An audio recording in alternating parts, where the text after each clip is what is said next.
Middleton with Cutting Horse Central, and we're here today with Miss Mary Jo Milner, who is an 8-time non-pro world champion, 8-time reserve world champion in the non-pro as well.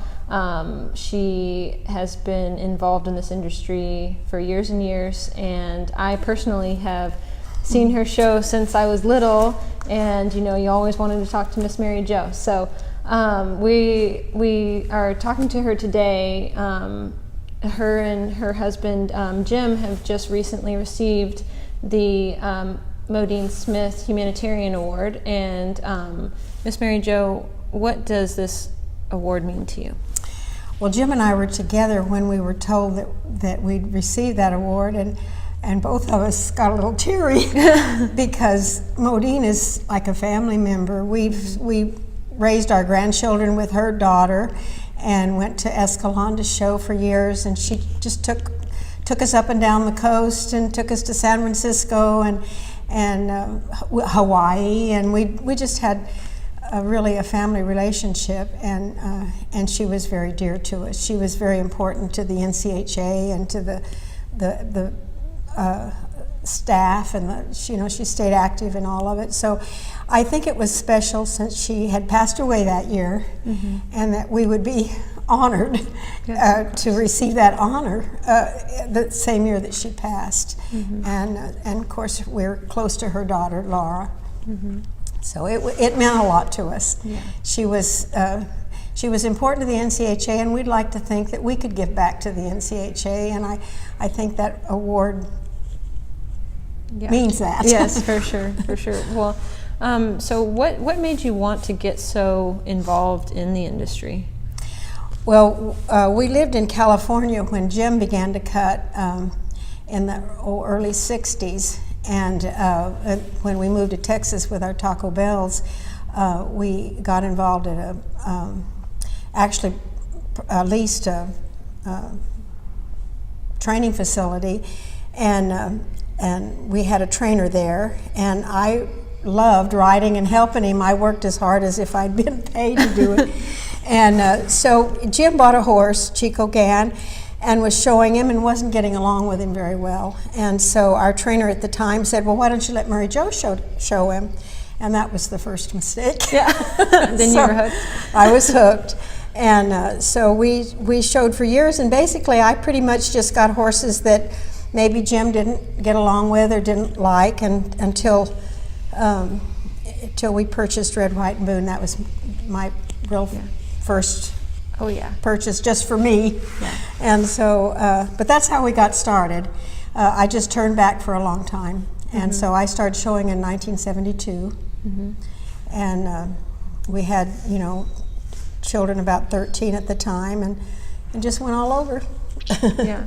Well, I mean, it's an amazing journey for sure. I mean, like I said, when I was little, I watched you show, and watched Jim show, and Joey, your son, and I mean, Red, White, and Boone. I mean, my goodness, that was a horse that I was just like in awe when got to watch him. So that was neat. Well, Lauren, you've always been special to me. I still have your graduation picture that you sent me, and I've watched so many of the kids grow up, and it's just a rewarding. The sport is just a family type thing for me, and I look forward to just seeing the people as much as I do showing. I think sometimes, and knowing which area you're going to see which people. Oh yeah, and so yeah, you look forward to it. Yes, I do. Yeah, and I mean, throughout the years, what's something I guess that has stood out to you within your show career the most, or just instances that maybe were really special for you?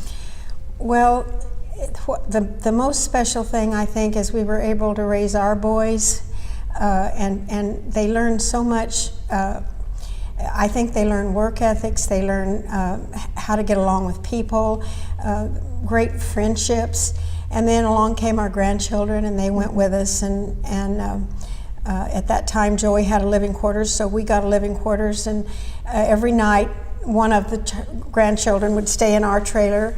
So what it's taught my grandchildren. Now they're working in the world, and I think they learned a lot of the work ethics. I give NCHA as much credit as I do their college education.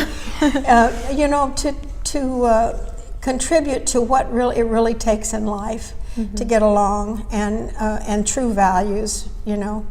But I think that probably means the most to me is what it's done for my family. Yeah.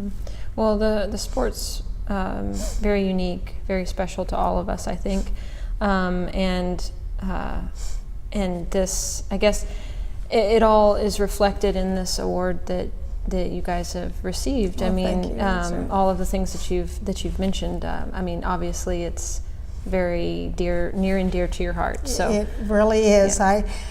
We were talking earlier, you know, people ask me why I come back each year, and I think this is what I love to do. Like, some people like to boat, some people like to golf, and I like to show cutting horses. And sometimes I ask myself, if I ever retire, what will I do? And I thought, well, you know, lately I've been enjoying seeing even the trainers show my horse, so I can see this is going to be my lifetime experience. Yes. One way or another. Yes. Well, I mean, really, a lot of people retire, and then this is what they do for fun afterwards. So, I mean, yeah. No, it's perfect. I'm ahead of them. Yeah, exactly.